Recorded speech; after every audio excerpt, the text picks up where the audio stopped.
Prince Mamun বিয়ে করে সেই বউকে বাসায় রেখে তারপর তিনি গিয়েছেন হজে গিয়ে তিনি জানিয়েছেন এই ঘটনা। প্রিন্স মামুন এবার হজ করতে গিয়ে সেখানে গিয়ে জানিয়েছেন তার বিয়ের করার ঘটনা। বর্তমান সময়ে প্রিন্স মামুন হজে যাওয়ার পর তার নামে আবারও মামলা করেছে লায়লা যেন এবার একেবারেই ধার্মিক হয়ে গেছে। বোরকা পরে কোর্টে গিয়ে হাজির হয়েছে।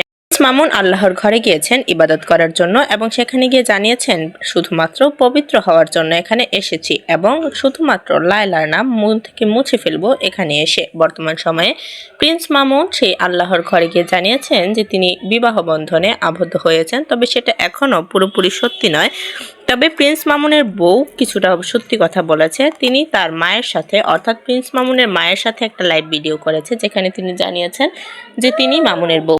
বর্তমান সময় অনেকেই বলছে যে প্রিন্স মামুন বিয়ে করে বউ ঘরে রেখে তারপর হজ করতে গিয়েছে, তবে ঘটনা পুরোপুরি সত্যি। প্রিন্স মামুন এখনো পর্যন্ত দেশে ফেরেননি। দেশে ফিরেই তিনি জানিয়েছেন সত্যিটা জানাবে দর্শকদের যে কে এই মেয়ে এবং তার সাথে কি তার সম্পর্ক। তবে ধারণা করা যাচ্ছে এটা তারই বউ।